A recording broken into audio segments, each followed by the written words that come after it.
এবার কাটোয়ায় তোলাবাজির চাঞ্চল্যকর অভিযোগ উঠল। বিএলএলআরও অফিসে ল ক্লার্কের কাজ করতে হলে দিতে হবে 5 লক্ষ টাকা। তোলা চাওয়ার অভিযোগে কাটোয়ায় 5 বিজেপি নেতার নামে অভিযোগ দায়। সিসি ক্যামেরার ফুটেজ আপনাদের সামনে রেখেছি। 20,000 টাকা দেওয়ায় ল ক্লার্ক সুজন ঘোষকে মারধরের অভিযোগ। বিজেপির কাটোয়া শহর সভাপতি সুমন দেবনাথের বিরুদ্ধে মারধরের অভিযোগ উঠেছে। আক্রান্ত আদর্শপল্লীর বাসিন্দা পেশায় ল ক্লার্ক সুজন ঘোষ। শহর সভাপতির নির্দেশে বিজেপি নেতারা হামলা চালায় বলে অভিযোগ। সাজানো ঘটনা, অভিযোগ অস্বীকার করে দাবি অভিযুক্ত সুমন দেবনাথের।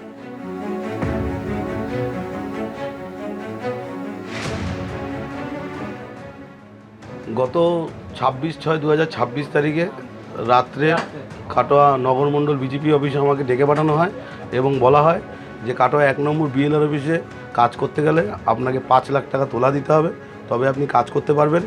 আমি সেই তোলা দিতে অস্বীকার করি। পরবর্তীকালে বিভিন্ন চাপে আমি 20,000 টাকা দিই এবং বাদবাকি টাকা দিইনি বলে আমার উপর গতকাল রাতে এই বিশ্বজিৎ অধিকারী, অতনু সাহা এবং ধীরাজ দাসের নেতৃত্বে আমার ওপর আক্রমণ করে এবং আমাকে চত্থাপড় মারে। ওরা লাঠি বিভিন্ন ধরনের অস্ত্র নিয়ে আমার ওপর চড়া হয় এবং তার মধ্যে বন্দুকও ওদের কোমরে গোজা ছিল। দিয়ে তারপর আমাকে প্রহার করে, চত্থাপড় মারে, ধাক্কাধাক্কি হয়। ওরা এখানে এসে বলছিল যে আমরা সুমন দেবনাথের লোক, আমাদের কিছু করতে পারবি না, আমরা বর্তমানে রুলিং পার্টিতে আছি, আমরা কি করতে পারি শুধু দেখে দিই। সিসিটিভি ফুটেজ আপনাদের সামনে রেখেছি। বিজেপির কাটোয়া শহর সভাপতি সুমন দেবনাথের বিরুদ্ধে মারধরের অভিযোগ। আক্রান্ত আদর্শপল্লীর বাসিন্দা পেশায় ল ক্লার্ক সুজন ঘোষ। শহর সভাপতির নির্দেশে বিজেপি নেতারা হামলা চালায় বলে অভিযোগ। রানা দাস আমাদের প্রতিনিধি এই মুহূর্তে রয়েছেন টেলিফোন লাইনে। রানা, পুলিশ কি বলছে গোটা ঘটনা নিয়ে? দেখো, তোমাকে প্রথমেই ঘটনাটা সম্পর্কে বলে রাখি যে ল ক্লার্ক সুজন ঘোষ, যিনি বিএলআরও অফিসে এই ল ক্লার্কের কাজ করে, তার যেটা অভিযোগ যে কাটোয়াতে যে বিজেপির নগর পার্টি অফিস রয়েছে সেখানে তাকে ডেকে পাঠানো হয় এবং বলা হয় যে তার বিরুদ্ধে একাধিক অভিযোগ রয়েছে এবং সে যদি 5 লক্ষ টাকা দেয় তাহলেই সে এই ল ক্লার্কের কাজ করতে পারবে। এবং তার অভিযোগ সেই সময় নগর সভাপতি সুমন দেবনাথ সেখানে ছিল এবং তার নির্দেশে, তার কথা মতোই বিশ্বজিৎ অধিকারী, যিনি সাধারণ সম্পাদক বিজেপির, এবং অতনু সাহা, যিনি নগর সম্পাদক, তাদের সঙ্গে কথা বলতে বলে এবং তারা 5 লক্ষ টাকা দাবি করে।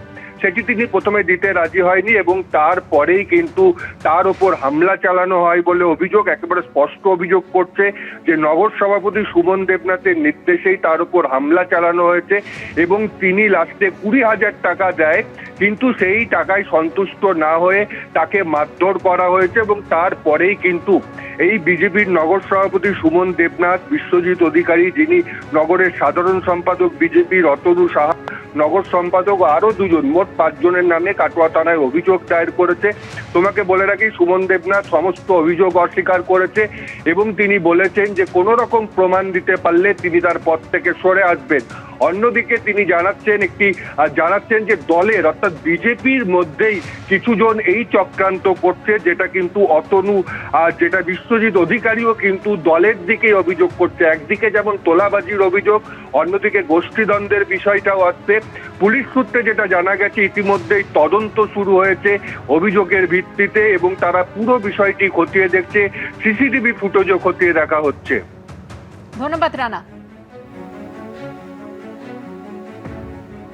কাটোয়ার ছবি আপনারা দেখতে পাচ্ছেন, যেখানে ফের তোলাবাজির অভিযোগ উঠেছে। যিনি ল ক্লার্ক হিসাবে কাজ করেন বিএলআরওর অফিসে, সেখানে ল ক্লার্ক হিসাবে কাজ করতে হলে 5 লক্ষ টাকা দিতে হবে, এমনটাই তোলা চাওয়ার অভিযোগ উঠেছে। এখানেও কিন্তু অভিযোগ 5 জন বিজেপি নেতার নামে।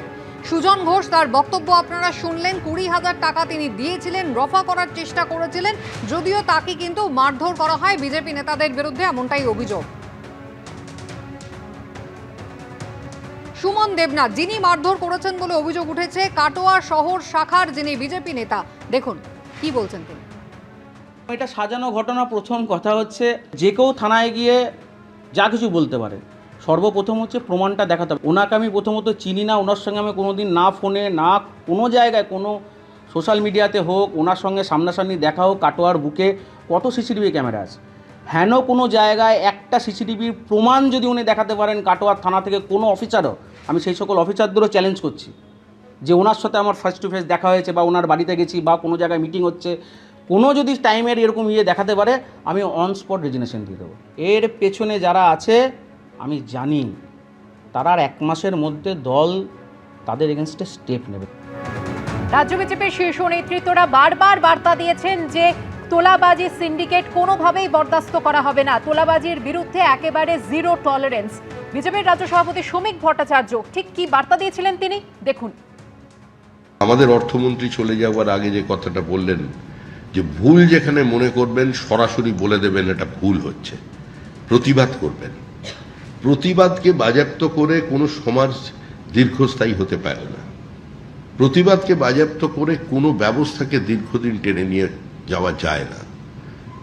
পৃথিবীতে সমস্ত একচেটিয়া একদলীয় একাধিপত্যের পতন হয়। আজকে আমরা 207 এই শরীরী ভাষা নিয়ে যদি আমাদের দলের কেউ নেমে পড়ে ময়দানে, তাহলে পরিণতি কিন্তু অত্যন্ত বিপজ্জনক হবে। যে অনাকাঙ্ক্ষিত ডিম থেরাপি শুরু হয়ে যাবে, সেই ডিম কিন্তু ঘুরে অন্যদিকেও পড়তে পারে। এটা প্রত্যেককে মনে রাখতে হবে, আমার দলকেও মনে রাখতে হবে। আর যারা নতুন নতুন আমাদের দলে এসে গেছেন, হঠাৎ তাদের মধ্যে একটা নতুন কিছু করার, নতুন কিছু পাওয়ার চিন্তাভাবনা এসে গেছেন, সেই সনাতনীরাও একটু সাবধান হবেন, কারণ ডিমের অভিমুখ বদলাতে বেশিক্ষণ সময় লাগবে না। ডিমের অভিমুখ বদলাতে বেশিক্ষণ সময় লাগবে না। বিজেপি রাজ্য সভাপতি একেবারে পরিষ্কার বার্তা যেমন দিয়েছেন, তেমনই মুখ্যমন্ত্রী শুভেন্দু অধিকারী বারবার তিনি জানিয়ে দিয়েছেন তোলাবাজি সিন্ডিকেট কাটমানিতে নো টলারেন্স। কোনো গুন্ডাগর্দি চলবে না, no syndicate, no cut money, no উসুলি। জানতে পারলেই ব্লোতে মা ভেঙে গুড়িয়ে দেবো। এবিপি আনন্দ, এগিয়ে থাকে, এগিয়ে রাখে।